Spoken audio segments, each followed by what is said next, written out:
Jadi ini di depan kita ini rumus kandungan kalimat la ilaha illallah. Jadi kita ini dianjurkan ada dua rukun. Rukun Islam, rukun iman. Sebagai umat Muhammad ini perintahkan kita mengetahui rukun Islam, rukun iman. Dalam kandungan la ilaha illallah ini bergabung rukun Islam, rukun iman. Rukun Islam adalah salah satunya pertama mengucapkan syahadat. Rukun iman juga rukun yang pertama adalah percaya kepada Allah. Jadi syahadat yang kita ungkap dalam Islam ditasdikkan dengan hati dalam iman. Bergabung dalam rukun pertama. Rukun Islam yang pertama, rukun iman yang pertama bergabung di kalimat la ilaha illallah. Hanya saja la ilaha illallah diungkap dengan lisan, ditasdikkan dengan iman.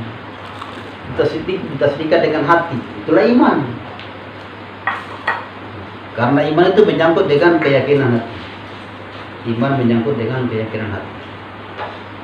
Nah, syahadat sering kita lakukan. Asyhadu an la ilaha illallah wa asyhadu anna Muhammadar Rasulullah. Aku bersaksi tiada sembahan yang sebenarnya melainkan Allah, atau tiada Tuhan yang hak disembah selain Allah. Dalam kalimat la ilaha illallah, tiada sembahan yang sebenarnya kecuali Allah. Ini kandungan la ilaha illallah itu adalah terdapat di dalam kalimat nafi dan isbat. La ilaha illallah ini ada dua kalimat. Ada dua kalimat, yaitu terbagi di dalam dua kalimat. Satu kalimat nafi. La ilaha itu kalimat meniadakan, tiada Tuhan yang hak disembah. Kata-kata tiada itu namanya meniadakan. Disebut dengan nafi, menafikan. Inilah kalimat nafi.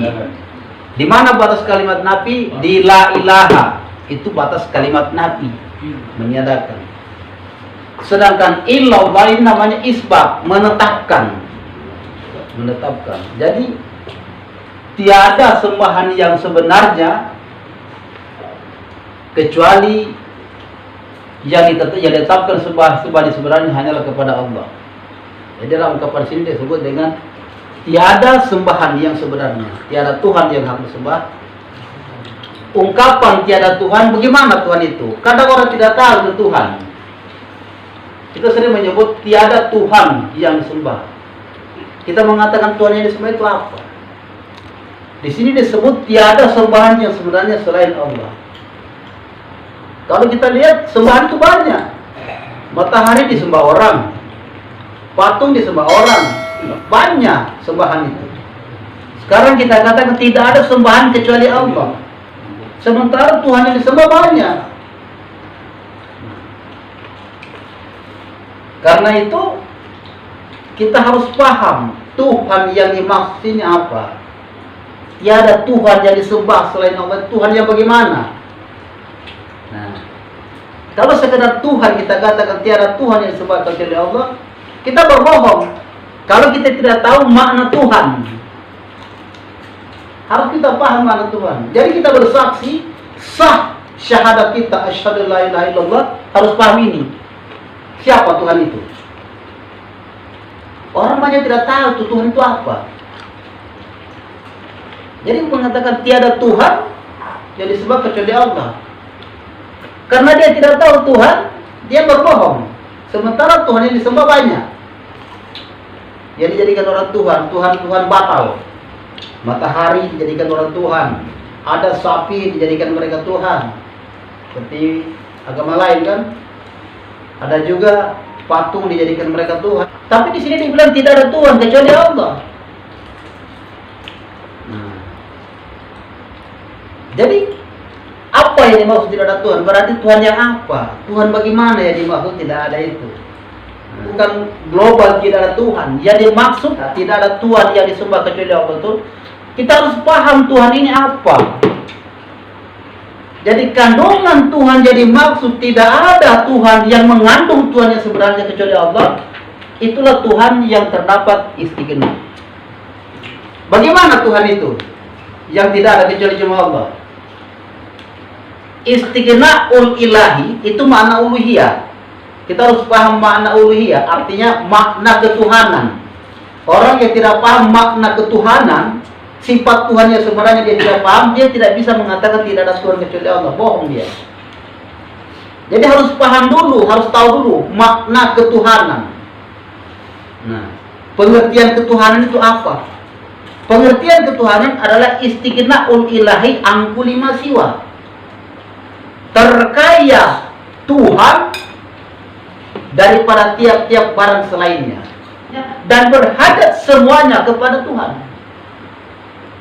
Artinya, yang dimaksud Tuhan itu Tuhan yang terkaya dari segala sesuatu, Tuhan yang berhajat segala sesuatu kepada, itu yang dimaksud dengan Tuhan. Nah, jadi Tuhan itu yang dikatakan Tuhan adalah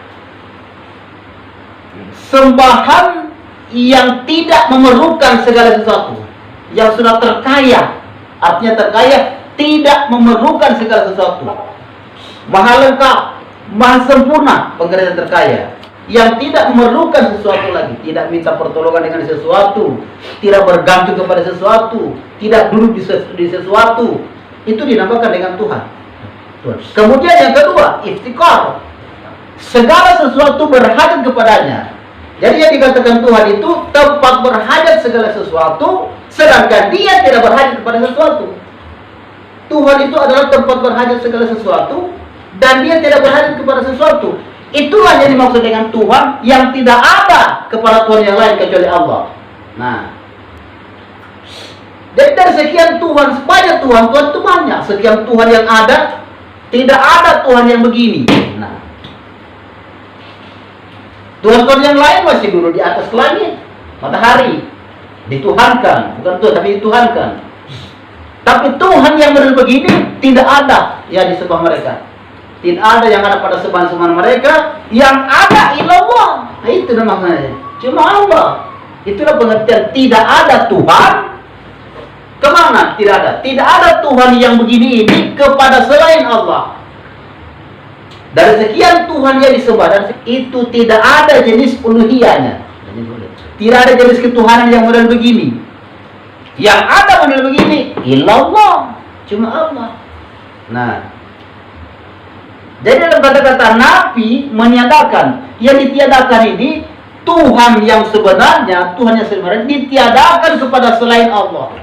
Selain Allah, tidak ada jenis Tuhan yang sebenarnya yang menjadi tempat berhajat sesuatu, yang Tuhan yang sempurna, Tuhan yang terkaya dari segala sesuatu. Itu tidak ada, tidak ada. Illallah, kecuali yang ada hanyalah Allah. Nah, inilah sifat uluhiyah, terkayanya. Nah, bagaimana sifat terkayanya? Bagaimana kita tahu bahwa Allah itu terkaya dari segala sesuatu dan segala sesuatu berada kepadanya? Urayanya terjadilah sifat 20. Urayanya terjadi sifat 20. Bahwa Allah itu memiliki sifat ini.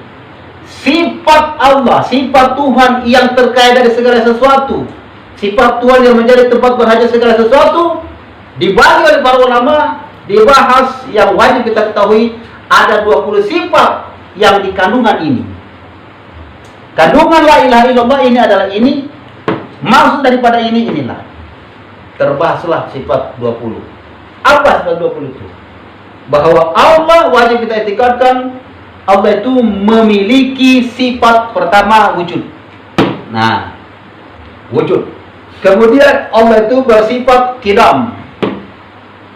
Maka jadi wujud ini bukan wujud biasa saja. Wujud memang wujud, yang ada memang ada. Kalau kita wujud majazi. Kalau hamba itu wujud majazi, ada diadakan. Kalau wujud hakiki, wujud yang memang tidak ada siapa yang mengadakan, inilah cuma Allah. Inilah mana istighna, salah satu. Bahwa wujudnya ini wujud Allah, wujud yang tidak diwujudkan oleh siapa. Memang wujud, memang ada. Itulah pengertian istighna salah satu. Terkayanya, terkaya dari sesuatu, tidak berhadir kepada pencipta. Karena tidak ada yang menciptakannya, memang ada yang sendiri, tidak ada yang menciptakan Allah. Terkaya daripada tiada, artinya terkaya daripada awal. Salah satunya, kalau kita kan diawali dengan tiada, adanya kita diawali dari tidak ada, kemudian diadakan. Allah, wujudnya Allah tidak pernah berawal daripada tiada, memang ada. Nah, disebutkan di sini sifat nafsiyah dalam bagian sifat nafsiyah. Apa pengertian sifat nafsiyah? Sifat menerangkan tentang diri Allah. Artinya sifat menerangkan tentang zat Allah. Karena menerangkan tentang zat Allah, bahwa zat Allah itu wujud, ada. Allah itu wujud, Allah itu ada. Maka wujud itu menerangkan tentang keberadaan zat Allah. Disebutlah sifat nafsiyah. Nah, kemudian ada dalam bagian ada juga disebut Allah itu memiliki sifat salbiyah. Yang uraian sifat salbiyah, diantaranya Allah itu bersifat qidam, ya, bersifat qidam. Qidam itu artinya tidak berawal. Bagaimana wujud Allah? Wujud Allah itu qidam, tidak ada permulaan. Nah, adanya Allah itu tidak ada permulaan. Kemudian apalagi wujudnya Allah? Adanya Allah itu baqa, tidak akan pernah mati, tidak binasa, tidak berakhir, tidak habis, tidak musnah. Kalau kita ini ada awalnya dan ada akhirnya. Wujudnya Allah tidak berawal, qidam, dan tidak berakhir, baqa. Karena baqa itu kekal. Selain itu bagaimana? Wujudnya adanya Allah itu tidak berawal, tidak berakhir. Lalu bagaimana bentuknya? Bentuknya mukhalafatu lil hawadits. Jangan diumpamakan lagi. Tidak dapat dibayangkan oleh akal pikiran, oleh ingatan hati, tidak bisa. Oh, seperti ini kah, begini kah? Seperti apa? Apakah seperti pelangi, seperti cahaya matahari, seperti bulan? Tidak. Seperti manusia? Tidak. Seperti malaikat? Tidak. Seperti apa? Tidak pernah dibayangkan mukhalafah lil hawadits. Tidak ada sesuatu baharni yang sama. Pengertian mukhalafah lil hawadits tidak sama dengan segala ciptaan. Jadi apapun yang terlintas bagi kita masih ciptaan namanya. Kalau masih terlintas dapat dipikir bagi kita, itu ciptaan. Kenapa? Jangankan terpikir, kita aja yang memikirkan sesuatu, ciptaan. Apa yang kita pikirkan? Yang terpikir bagi kita itu ciptaan. Allah bukan seperti yang kita pikirkan. Apakah seperti kunang-kunang? Apakah seperti pelangi, seperti cahaya yang luar biasa? Itu baharu semua, bukan. Yang Munawwari mengatakan segala yang terlintas di pikiran, di hati, di mata itu binasa, bukan Allah. Nah, jadi adanya Allah di samping tidak berawal dan tidak berakhir, juga tidak dapat diumpamakan dengan sesuatu. Tidak dapat diumpamakan dengan pikiran kita. Seperti apa, tidak akan dapat. Bagaimanapun kita membayangkan dengan pikiran kita seperti apa, tidak sama dengan seperti apa itu. Oh mungkin tidak ada yang sama. Jadi jangan dipikirkan. Jadi kalau begitu, jadi bagaimana kalau tidak dipikir? Kalau tidak dipikir itulah Allah. Kalau masih dapat dipikir bukan Allah, sama dengan baru. Kalau tidak dapat dipikir lagi, itulah Allah. Dalam Al-Quran kan laisa kamitslihi syai'un, tidak seumpama, tidak dapat diumpamakan dengan sesuatu. Jadi orang mengatakan tuh Allah itu bertangan, bermata, paham-paham yang lain mengatakan Allah itu bertangan, bermata, berkepala, berkaki, tidak ngerti sifat ini. Tidak ngerti sifat salbiyah. Nah, kemudian qiyamu binafsi. Qiyamu binafsi artinya Allah itu berdiri sendiri. Pengertian berdiri sendiri, keberadaan Allah itu di samping tidak berawal, tidak berakhir, tidak dapat diumpamakan dengan sesuatu. Juga jangan dibayangkan Allah itu memiliki suatu tempat, duduk di satu tempat, tidak bergantung kepada pencipta yang lain, tidak memerlukan pencipta yang lain, itu istighna tadi, dan juga tidak duduk di satu tempat. Jadi orang mengatakan Allah itu di atas, tidak di atas, bukan di atas, karena atas ciptaan. Atas ciptaan. Allah itu tidak dulu di suatu tempat. Jadi kalau kita pikir kalau tidak ada tempat bagaimana? Ada kok, tidak ada tempat. Ada kok. Sedangkan kita ada tempat. Setiap sesuatu kalau membutuhkan ruang dan waktu, pasti ruang dan waktu itu duluan daripada seseorang. Kalau Allah itu punya tempat, pasti tempat itu duluan dari Allah. Siapa yang menciptakan tempat itu?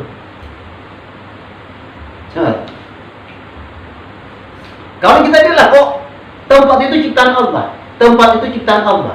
Sebelum tempat itu diciptakan Allah, di mana Allah itu? Pasti ada tempat lagi. Nah, tempat itu siapa yang siapkan? Kan begitu. Akhirnya percaya begitu. Oh, tempat itu Allah juga yang buat. Nah, sebelum membuat tempat itu, di mana Allah? Pasti ada tempat lagi. Tempat itu siapa yang ciptakan? Maka dengan demikian Allah tidak duduk di satu tempat. Karena kalau berpikir Allah duduk di satu tempat, pasti terpikir tempat itu siapa yang menciptakannya. Nah, karena Allah pencipta segala sesuatu, maka Allah tidak duduk di satu tempat. Nah, karena yang namanya tempat pasti disiapkan. Setiap tempat duluan tempat daripada yang menempati. Biasanya itu. Setiap tempat dari yang menempati pasti duluan tempat daripada yang menempati. Kalau Allah duduk kepada satu tempat atau berada di satu tempat, siapa yang menyiapkan tempat itu? Gitu. Makanya salah satu harus kita dikatakan Allah tidak memerlukan satu tempat. Tidak dulu di langit, tidak dulu di bawah, tidak di kanan, tidak di kiri, tidak di depan, tidak di belakang. Kenapa? Atas itu ciptaan, bawah ciptaan, kanan ciptaan, kiri ciptaan, depan ciptaan, belakang ciptaan. Kalau dulu di pihak-pihak itu, sebelum itu diciptakan, di mana? Di mana? Itu menunjukkan bahwa keberadaan Allah tidak memerlukan depan belakang, kiri kanan, atas dan bawah. Tetapi Allah menciptakan depan belakang, kiri kanan, atas dan bawah. Itu ciptaan Allah semua. Jadi Allah tidak menempati itu. Kalau seperti kita kan, kita bikin rumah dulu, baru bisa kita tinggal di rumah. Tapi sebelum kita bikin rumah, kita dulu di tanah dulu, bukan di tanah. Nah, tadi siapa yang bikin? Bukan kita. Bukan begitu. Bukan kita. Nah, pasti ada tempat dahulu. Kalau memerlukan tempat, pasti ada pencipta tempat itu. Nah, begitu. Jadi Allah tidak.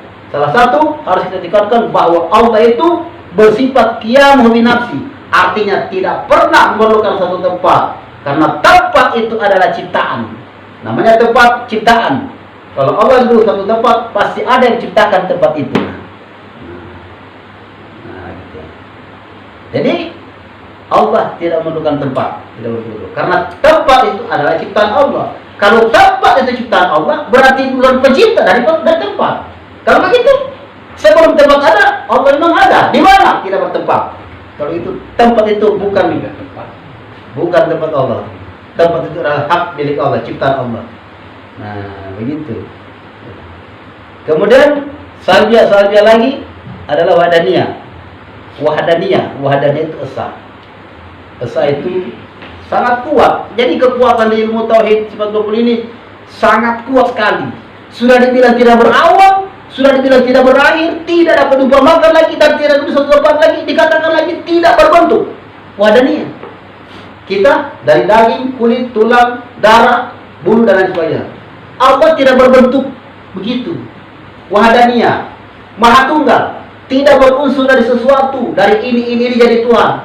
Allah itu berbentuk dari ini, asal ini, apa dari cahaya, kemudian ini macam-macam sampai jadi Allah. Bukan, tidak. Adanya Allah, pokoknya ada, tidak berbentuk unsur, tidak berbilang-bilang unsur, tidak dapat diumpamakan, tidak ada yang sama, pokoknya Allah itu ada. Nah, jadi jangan dibayangkan dari mana kira apa Allah dari cahaya, tidak berunsur. Kalau kita berunsur dari anasir kan ada mengatakan dari air, api, angin, tanah. Kalau yang jadi begini seperti kita dari daging, kulit, urat, bulu, darah. Kalau pohon dari daun, kayu, segala macam akar. Kalau ini benang, kapas, cat, segala macam. Allah tidak berunsur. Memang ada. Nah, Allah memang ada. Jadi bagaimana itu? Ya bagaimana itu? Kalau tidak bagaimana? Masih bukan Allah. Kalau sudah, jadi bagaimana? Itulah Allah. Inilah disebut dengan salbiyah, sifat menolak. Artinya dengan dikatakan Allah itu tidak berawal, tidak berakhir, tidak sama, tidak bertempat, dan tidak berunsur, tertolaklah pemahaman kalau orang mengatakan Allah itu diciptakan oleh siapa. Tertolaklah pemahaman kalau mengatakan Allah itu akan berakhir. Tertolak pemahaman kalau orang mengatakan Allah itu sama dengan ini. Tertolak pemahaman kalau mengatakan Allah itu duduk di atas. Tertolak pemahaman Allah itu kalau berbentuk. Jadi tidak berawal, tidak berakhir, tidak bersamaan, tidak ada bersamaan, dan tidak menempati satu tempat, dan tidak berunsur. Itu Allah. Inilah yang dimaksud dengan Tuhan yang sebenarnya, yang tidak ada bagi yang lain, hanya Allah. Ini yang disebut la ilaha. Tidak ada Tuhan yang model begini ini, Tuhan yang model ini, yang ada cuma Allah. Kemudian sifat yang ketiga, di bagian ketiga, yaitu sifat mani. Allah itu kudrat, kuasa, segala sesuatu ini tidak lain atas bekas ciptaan Allah. Bukti ciptaan Allah itu dunia, akhirat, manusia, ada yang ada segala yang sudah tercipta itu bukan ciptaan siapa, tapi itu adalah bukti kekuasaan Allah dan kehendak Allah, kudrat, irada. Kemudian ilmu, Allah itu berilmu, menciptakan apa mungkin bodoh, kan begitu. Menciptakan segala sesuatu dari kecil jadi besar, besar jadi kecil. Jelas berilmu, Allah itu berilmu. Kalau berilmu, kuasa mengendaki, tidak mungkin mati. Hayat, Allah itu bersifat hayat. Datangkanlah Allah itu bersifat hayat. Hayat ini syarat bagi sifat-sifat. Artinya masuk akal Allah itu kuasa, mengendaki, berilmu. Tentunya hidup. Nah, itu. Nah, tapi hidupnya ini bukan pakai nyawa, bukan pakai nafas, bukan pakai insan dan segala macam, bukan. Hidupnya Allah hidup dengan laisa kamitslihi. Tidak ada seumpama. Inilah muhalafat. Allah itu hidup. Nah, kemudian di samping hidup, mendengar. Allah itu mendengar segala sesuatu. Suara sesuatu didengar oleh Allah. Zatnya itu didengar juga. Bunyi suara didengar, diamnya zat didengar. Nah, itu lain. Kalau kita hanya mendengar suara, diamnya zat kita tidak bisa mendengar. Hanya mendengar suara. Zat sesuatu kita tidak bisa mendengar. Itulah hamba yang lemah. Jadilah hamba yang hina. Yang mulia hanyalah Allah. Kemudian Allah itu melihat, basar, melihat. Melihat itu, kalau kita hanya melihat zat, Allah melihat suara daripada zat. Dan zat kita dilihat oleh Allah. Suara kita juga dilihat oleh Allah. Kita tidak bisa melihat suara. Kita tidak bisa melihat suara. Allah melihat suara. Kenapa dilihat suara? Karena ciptaan. Tidak mungkin menciptakan suara tidak bisa dilihat. Setiap ciptaan pasti dilihat. Karena Allah yang menciptakan, ya Allah lihat. Bagaimana menciptakan barang yang tidak dilihat? Siapa menciptakan barang yang tidak dilihat? Kita tidak melihat, tapi Allah melihat. Kenapa? Karena ciptaan Allah. Ya kalau kita tidak bisa menciptakan, tidak bisa melihat, karena kita tidak bisa menciptakan suara. Nah, tapi Allah melihat suara karena ciptaannya. Apa yang diciptakan itu dilihatnya. Menciptakan manusia, menciptakan suara manusia. Dilihat. Nah, kemudian kalam Allah itu berkata-kata, tidak bisu. Senantiasa Allah itu berkata-kata, la yazalul mutakallim. Allah itu senantiasa berkata-kata. Cuma kita tidak mendengar. Sewaktu-waktu didengar oleh para rasul seperti turunnya wahyu di Al-Quran. Jibril mengatakan. Nah, itu perkataan Jibril itu. Perkataan Allah tidak didengar oleh manusia. Tapi Allah itu berkata-kata. Buktinya Al-Quran ada. Adanya Al-Quran itu bagian kecil daripada perkataan Allah yang pernah diketahui oleh malaikat Jibril, diturunkan kepada Rasulullah, ditulis sudah dalam mushaf Al-Quran. Nah, Al-Quran itu bahasa Jibril, perkataan Jibril. Tapi terungkap perkataan Jibril mengatakan begitu karena sama pemahaman itu dia terima dari Allah yang tidak berhuruf dan bersuara. Cuma dipahami oleh Jibril, Allah kuasakan, Allah kehendaki Jibril memahami perkataan Allah yang tanpa huruf tanpa suara, dan pemahaman itulah diolah oleh Jibril ketika diturunkan ke Mekah. Karena orang Arab dia berbahasa lah, diterjemahkan dengan bahasa Arab. Nah, bunyi itu adalah bunyi suara malaikat Jibril. Dibaca sudah menjadi tulisan. Nah, dinamakan Quran itu kalam Allah. Sebenarnya Quran itu adalah kalam malaikat. perkataan Jibril. Tetapi dikatakan itu Quran itu adalah kalam Allah karena terungkap Jibril mengatakan itu kalau tidak ada perkataan Allah, tidak mau dia menjelaskannya. Maka apa yang diungkapnya itu adalah sesuai terjemahan daripada bahasa yang dia terima tanpa huruf tanpa suara dari Allah Subhanahu wa taala. Seperti kita mau makan lapar, waktu dalam bahasa hati tidak berhuruf tidak bersuara. Tulis sudah berhuruf, dibaca bersuara. Saya mau makan. Itu sudah apa? Nah, bacalah. Kapan dibaca? Dia dibaca. Ustaz mau makan. Dibahasa Ustaz mau makan. Tapi waktu saya tulis itu tidak ada huruf. Tidak ada huruf suara, tapi dipahami. Paham ketika ditulis. Nah, seperti itulah. Seperti itu. Jadi Jibril menerima wahyu dari Allah itu tidak berhuruf, tidak bersuara itu.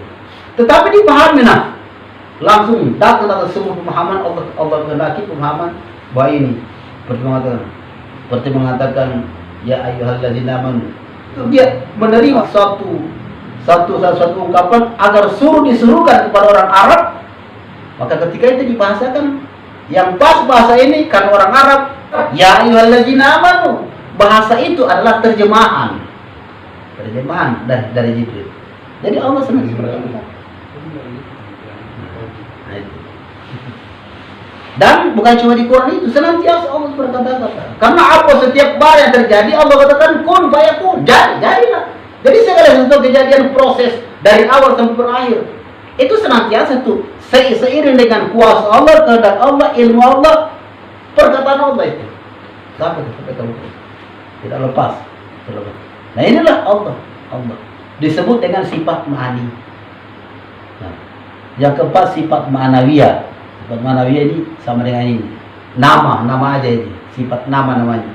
Karena ada berdiri sifat kuasa, dinamakan Allah itu kehadiran yang kuasa. Ada irada disebut dengan muridan yang menghendaki. Nah, dan seterusnya. Nah, sifat ini sifat yang maha suci.